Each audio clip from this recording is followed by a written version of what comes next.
No. See, I'm the scared one. I was the scared twin. She was the Okay. opposite. Okay, so she was the fearless one. So Yeah. anything come out of she, she ready to handle it. Yeah. Right. There you go. She will handle it. Okay. And Yeah. also you said around this time that it was the niece's pink bike. So when they Mm. went and questioned him, what did he have to say? He said that they never went together and they was just good neighbors. That's what he said. It's in the that they Oh was not wow. going together.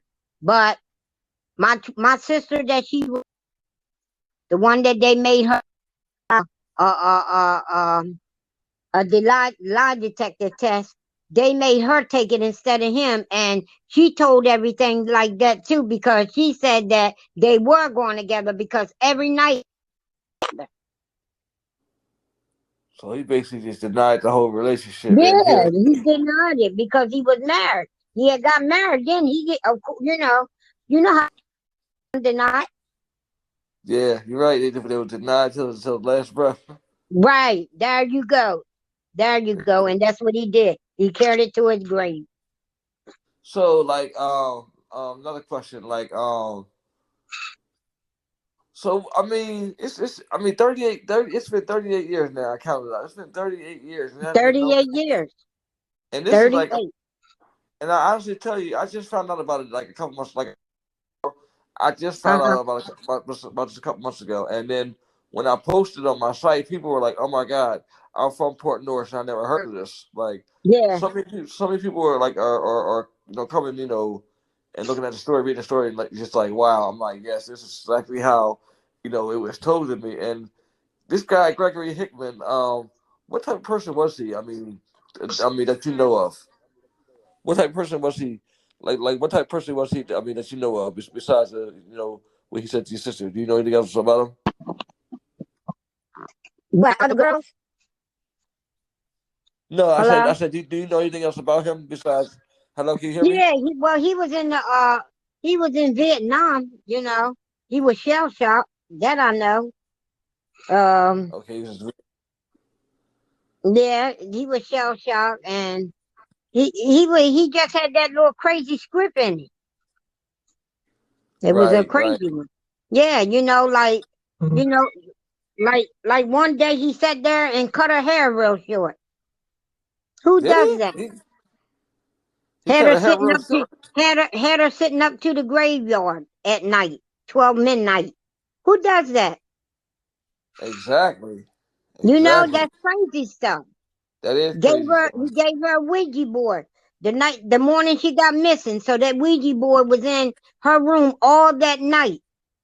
I don't believe in them, but they said them things can talk. So I don't know, but That's what they say. ain't So no so she left everything behind, like everything. in her apartment, so nothing's been taken nowhere. Nothing. Nothing. Her pocketbook. We seen that her pocketbook. We seen her clothes, the rest of her shoes, all that, all everything was like that. Everything. I Now miss was her though. I know you do. Now was he acting suspiciously around that time? Was he acting funny or was he acting any type of way? Yeah, because okay, like say the day that she was missing, we knew that my sister had called us and told us that she left the house around 11 o'clock. Okay. Okay, so around 12 o'clock, that's when my sister had called us. So we found a way down Port North to go find out what was going on. An Uh huh. hour later or two, he came home rinsing his truck off in the front yard, all this mud on Mm. it. And we was telling the police to go talk to him, the state boys. Uh And he said, "Don't come in my yard." That's what Gregory Hickman said. "Don't come in my yard. You're not allowed in my yard." And one of the detectives said, "Why?" And he said, "Cause I got a lawyer." oh, so he went and got a lawyer, so he didn't even nobody. It was like it was planned. Whatever he did. Yeah, it does sound like it was planned. Yeah. Definitely does sound like it was planned. Yeah. And I mean, he could have took her off to another state and gave her a new. You don't. Nobody know. I don't know. Right, right. Like you say, I mean, but her now social security card none of that ain't never been used, right? No, Okay, not that I knows of now. okay. Not that I knows of, but I know her social security number. Right, right, right, Yeah, right. but I mean, as of me having it, no. But I haven't never heard of nobody, trying to use it because at one time and a point that she had money saved in Port North at this bank. You remember what that bank was called, Wayne? Was it Port North Bank? Port North Bank? Okay, it was called Port North Bank. And she had all her savings in it for her baby. Okay. They said somehow that got missing. So I don't know who went there, whether it was him, her, or what. But the money, all her money was gone. What? No, that's Yeah. strange. That's Now that you strange. you know it is. Nah, this You know it is. that's after she went missing. After she went missing, they had to check everything. And with us with information, we had to tell it. So somebody went down there and checked it. I forget the detective's name, but when they went down there, all her savings was withdrawn. Oh, nah, they got now. See, this is what I mean by like when I say they don't really thoroughly be checking these cases because Yeah, if they thoroughly checked this case and went back and saw all this, it's there's always a paper trail or a signature somewhere because yeah, and it make you feel like they was working together. yeah, To it's me, crazy. Like I told you, it's crazy because I was just doing another podcast of these twins. These mm-hmm. these twins have been missing from Augusta, Georgia, since March 18th, 1990. Oh God, 32 years, right? Now, uh-huh, 1990, they went missing. They looked for them a little bit. I mean, they didn't look for them much.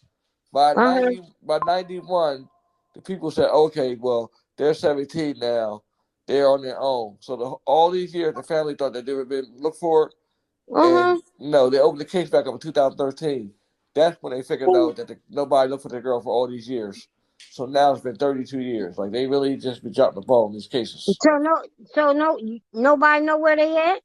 Nobody knows where they at. I just interviewed the sister, the twins, Danette and Jeanette Millbrook. I just interviewed their sister last week on the podcast. I mean, it was really Oh, it's like y'all story that I've been hearing from y'all story. It really be like wow, if only yeah, if only if it was more that the police was more involved in these cases because everybody knew that Gregory Hickman, was messing with his sister, and they could put him to where he was. I mean, I just don't understand why it wasn't a more tight squeeze put on him.